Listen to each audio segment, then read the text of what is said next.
Okay, we're going to start with the nation. My director here. Triumphant Tinubu.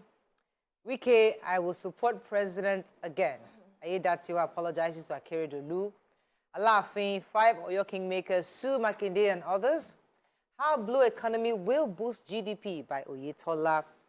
Okay, which story are we starting with in the nation?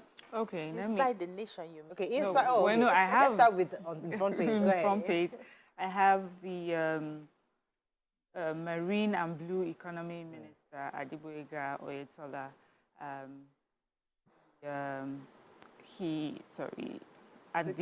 He spoke at the unveiling of the Nigeria Seafarers Center in Apapa. So this was rebuilt by the MPA in collaboration with the Mission to Seafarers yesterday. And the minister said that the President Bola Tinubu-led administration, this is part of this administration's work to improve Nigeria's balance of trade through export promotion, which in his words is crucial to strengthen the value of the naira and by extension the nation's GDP. He also says that under his leadership, he will make sure that the Ministry of the Marine and Blue Economy was determined to cater for seafarers visiting the nation's seaports so as to give Nigeria's ports the needed comparative advantages. He's saying that the Federal Ministry of Marine and Blue is determined to equip seafarers and all marine workers with the enabling tools to tackle and overcome work-related challenges. This is part of our concerted effort to ensure maximization of comparative advantages our maritime resources present. I keep hearing him talking and pushing and taking all the right initial steps, and I hope that this would really open up our economy. All right, still on the front page, after the announcement of the president's victory at the Supreme Court yesterday, the minister of the FCT, Hurricane Nyesom Wike, yesterday pledged to mobilize electoral support for President Bola Tinubu in the coming elections. I don't know how many it is into 2027. In the next elections, he said that those who polled 2000 and 2023 elections will get next to nothing in 2027. He said that he had no regrets supporting the president in 2023 general elections because he was out to ensure equity and justice. I owe no one an apology. Furthermore, he said, let me say clearly, and to the hearing of everyone, including Obiajulu, we owe a duty. We owe a duty to continue to support Mr. President, irrespective of the political party we belong. It is not hidden my position, and I owe nobody no apologies that I stand firm with him, and I stand for equity, fairness, and justice. Okay. I like how he stands firm in his choices. He stays true to it. Yeah. So you can't ever accuse him of wavering in his. His side. Yes, his side, and he sticks to it. Okay. So inside the nation now, the National Commissioner of National Data Protection, Commissioner for National Data Protection Commission, NDPC, Dr. Vincent Olatunji, spoke during a meeting organized by Accountability Lab Nigeria in partnership with Spaces for Change, National Data Protection Commission, Paradigm Initiative Nigeria, and National Endowment for Democracy. And he's saying that the federal government has resolved to safeguard personal information and ensure compliance with global data regulations. He said the government is planning to create more awareness about strengthening data protection to instill trust and confidence amongst Nigerians. And he says we do everything with technology these days, and as a result, we need to have control over how we use it, how we access it, what exactly is being done with the information that we exchange online. So they are going to be regulating processing of personal data, which means that we have to pay attention to how our data is used and how our privacy is used as well or being violated. They're going to be organizing training, in form of capacity building to make sure that we're doing something to increase the awareness on data protection. That if people are aware of how they can protect their data, sometimes we log into some of these sites and we're asked to impute our personal data and we just go ahead and agree so that we can use the app without paying attention to how our data is being used. But government is promising to protect our data on our behalf. Okay. I think it's a good one. Yeah. Okay. Yes, so I've been following the story of Ondo State with Ayedatiwa, and the latest information from the nation is that Ayedatiwa has apologized to the governor. He apologized that he is loyal to the governor, and that those peddling the rumors that he was the one he had commissioned, peddling lies, that he had commissioned some youths to protest, that if the governor doesn't show up, the governor should step aside. That it was not that he had nothing to do with that. He's always been loyal to the governor, and he also appreciated the Speaker of the State Assembly, and he appreciated the governor because I think the governor has stepped in and appealed to the State Assembly to follow a more political resolution of whatever issue they have, and he's asking that everybody should take away politics and focus on delivering development to their sunshine state, according to him. So I'm hoping that this would be the end of seeing his name, Akeredolu, and Ondo just being discussed on front page just because of politics as opposed to what they have done for the people of Ondo State. The Punch. In fact, Tompolo has shown us that he has plenty of money. All the front pages of the paper say that Mr. Tompolo. But the contracts are... He has money, he has money. Okay, so Punch, I'm not sure we have any story, but Tinubu triumphed after 171-day battle, so we had to go inside to get stories from the Punch. Go ahead, And I took this sad story from Plateau State. So a 17-year-old student in Plateau State, his name is Elijah Anthony. He's been arrested and was being paraded by the police command in Jos. They said that he had kidnapped a 5-year-old child who is a neighbor's child.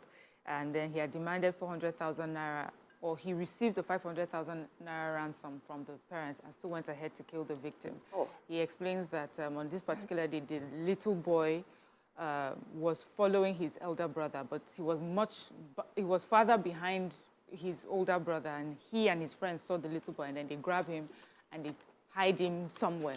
And immediately the family comes out, they're looking for him. He says he joined them to look for the child. Oh my God. Well, of course, he did not tell them where he had put the child. And they had demanded 5 million. And what they were able to finally get was 400,000. He said, but on receiving it, he realized that if he let the boy go, the boy would be able to identify him as the kidnapper. So he went ahead to kill him. He's blaming poverty, hardship for why he did what he did. He said, look, he was supposed to ask this year, but he can't, and he's asking for forgiveness. Such a young boy, and that's the thing now. You're seeing them; they're getting younger and younger, doing this sort of heartless things. How are they able to? He's supposed to write YX, so what's he needing the money for? Okay, let's go on a quick break. When we come back, really painful story. We'll continue with our review. Stay with us. We're back.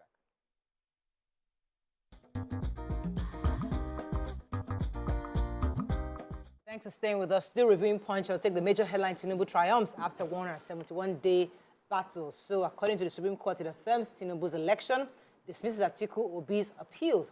According to the ruling, INEC substantially complied with Electoral Act 2022 and Constitution. Election cannot be nullified due to unavailability of results on INEC's iRev portal. According to the Supreme Court, the iRev portal is not a collation system. The iRev portal doesn't stop the collation of results, which is done manually. Furthermore, the Supreme Court also agrees that failure to secure 25% of votes in FCT is not compulsory. They also said that petitioners didn't prove allegations of rigging across the nation from the votes. We can't revisit APC's double nomination of Kashim Shettima. And they also said that the time to file for the Chicago State University documentation for fresh evidence had already elapsed. And finally, the forfeiture of the $460,000 drug money raised after the respondents filed their process was completely unnecessary. So, congratulations to the president, and hopefully, but I hear that the Labour Party, according to reports, is looking to go to the international court to see if they can get some justice, saying that they need to defend Nigeria's democracy, and we'll see what happens after that. Okay. $10 is at 1,000 something. Let them be giving us advice on how economy can be. Rights. Yeah. Let's focus on how economy can improve. Lagos State has impounded 100 vehicles. They said that this vehicle, they are given a cease and desist, they should vacate. They did this, they gave the order on the 16th of October 2023, and in implementing that order, they have now gone on all the bridges, vehicles parked on the road, including commercial or private, and they impounded 100. The special advisor to the governor, Shola Giwa, on transportation, has said that the areas that they focused on was the Ejalo Nibu, that's Lagos Island, Obalende, Akpogbon, Ibutero, Idumota on Kata Bridge, and describing that it's causing a lot of hardship, that the enforcement operation would be continuous until there is a zero tolerance for activities of commercial or private buses being parked on the bridges. And they will continue to do this to ensure free flow of traffic. So I'm happy to hear about this, because they shouldn't be picking up passengers on the road. On the bridges, that's what I'm saying. As you want to climb on the bridge, it causes huge traffic, and you see the traffic, what's happening in front, only to see that yellow buses are tired to stop on the bridge. Okay. So pedestrians along the Lagos-Ibadan Expressway have lamented over the alarming increase in open defecation on the highway. So Punch, had to do a report on this, and they said the defecation is rampant from Wariwa to Mowe in Obafemi Owode local government area of Ogun State, and it has become a public health concern. So the coverts along the expressway have now become spots for defecation, that every morning you see people there just defecating up and down. And they said they saw, when they did an assessment yesterday, they saw feces along the coverts with strong smell coming out of it. Even people who are crossing the pedestrian will have to cover their nose just to be able to survive that few minutes. Yes, it was really, really terrible. And they are saying that it's too much. They have to, do something about this. But the government is saying that they are already working hand in hand with the local governments and the community leaders. They are trying as much as possible to see how they can build mobile toilets in those places, and probably help. I like that response, because usually we just go, why are they doing that, without finding the cause. And giving solutions. Okay, Daily Sun, PDP, LP, NRC furious as Tinubu wins at Supreme Court. IPOB floors federal government on prescription. Court declares outlawing designation of Pro-Biafra group as terrorist organization unconstitutional. FG signs $463 million MOU with Chinese consortium for electricity lines upgrade. And Nigeria still in search of national leader, says Amechi. Okay. We have to enhance the availability of electricity to homes and businesses nationwide. Our federal government, through the Ministry of Power, has signed a $463 million distribution lines upgrade contract with the Chinese consortium.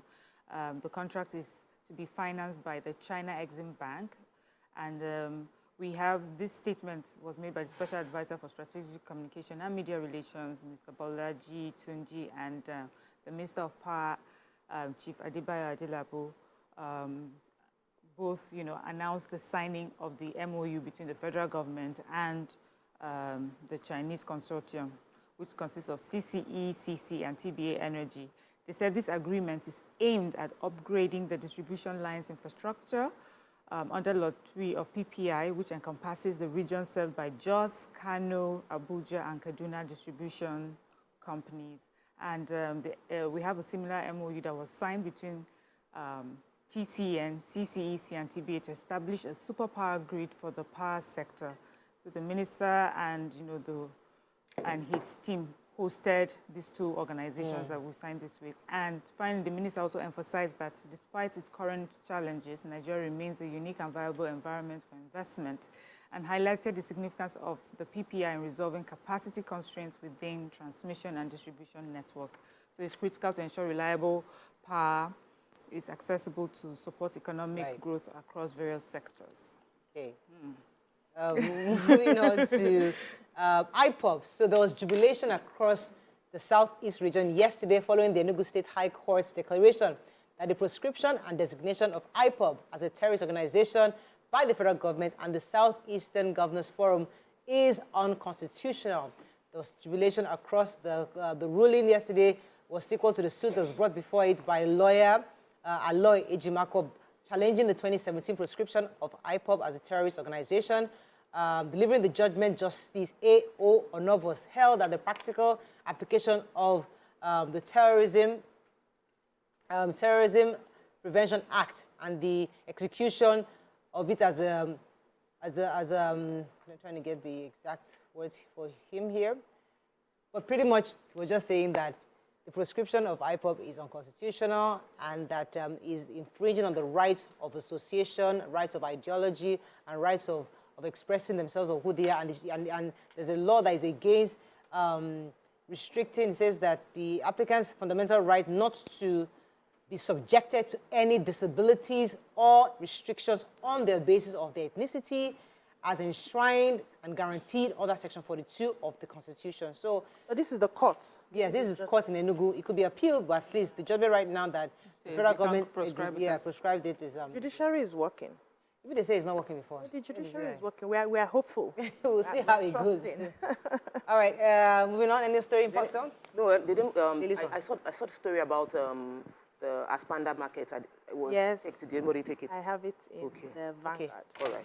You don't have anything in Sun? Should we move on? Okay. How much time? Vanguard. Let's go inside to see. Presidential tussle ends. Ritual. 400 level up Uniport students in police net for killing ex-lover. Reps probe hike in fares. Poor service delivery in aviation sector. Individualism, greed, ethnic sentiment, others pampering Nigeria's progress, says Amechi. Fear of epidemic looms in police cells as court rejects remand of suspects in Lagos. Court orders federal government, Southeast governors to pay 8 billion naira and apologize to Nnamdi Kanu. Okay, that's the part of the story I forgot to mention. They're supposed to pay 8 billion naira compensation to Nnamdi Kanu also. Wow. Okay, which other story are we taking in Vanguard?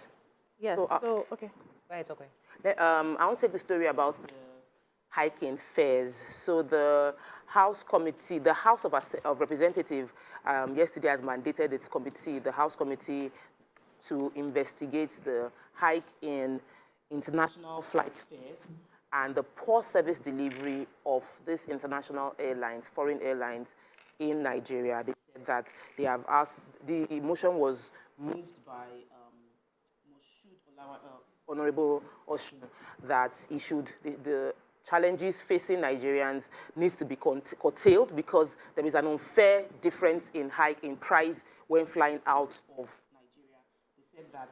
He also mentioned that the Ministry of Interior and Police Affairs need to liaise with the Bureau of Public Enterprise to implement immediate access to the value of all federal-owned barracks around the country. But the goal is, if you go to Ghana, and you want to travel out of Ghana on an international flight, you go to Benin Republic to travel out on an international flight, or you go to Niger Republic.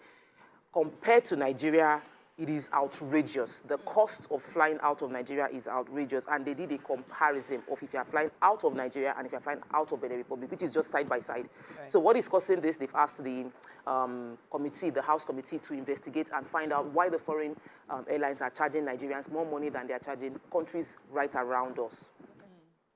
The president of Auto Spare Parts and Machineries Dealers Association, ASPAMDA, Trade Fair Complex, Mr. Ngozi Winfo, yesterday was urging Governor Babajide Sanwo-Olu of Lagos State, the Commissioner for Environment, Mr. Wahab Tokunbo, and Loma CEO and MD, Dr. Muyiwa, to reopen the Trade Fair Plaza, saying that most of the businesses there run with bank loans. And he said they have incurred losses in billions of naira due to the market closure, apart from the suffering, of the entire traders and marketers. He says the market has 150 sweepers that clean the market daily, and they were shocked at the closure despite their high sanitation level. And according to him, and he says that they also pay Loma on a monthly basis, and Loma has never defaulted as well. So that it was strange to them that the market was closed. So they are trying as much as possible to appeal to the government to open the markets, because it's an international market, and other African countries buy from them, and the fact that they are also running on loans as well. So the appeal is that the market should be open. Okay. Yeah. So I have fears of major outbreaks of epidemic loom in police cells across Lagos State. So the story is really that the police cells are just filled with criminals, and that to the extent now, because it's overpopulated, police officers are even turning their offices, as spaces where they can keep arrested criminals. They said they have what they call an ADR. So this is supposed to be an alternative dispute resolution, just for minor cases. But, they said the police is saying that, the cells are filled up, their offices, there's no space to keep them, to the point that they are confused with what to do with murderers, cultists, that they arrest because of this. The prisons is also complaining that, see, what we have right now beyond capacity, prisons are supposed to be for 4,500 inmates. We have like double the number of inmates right now. The police is saying, well, this will not stop us from performing our own duties. We still have to go on performing our duties, but obviously there is a problem. They've mentioned the fact that there's so many people awaiting trial, so the justice system is not doing its own part. They've talked about those who are on death row, that governors have refused to sign, their warrant as well, and so many other things. So, unfortunately, that's all we can take on today's review. When we come back, move on to our next segment. Stay with us. We'll be right back.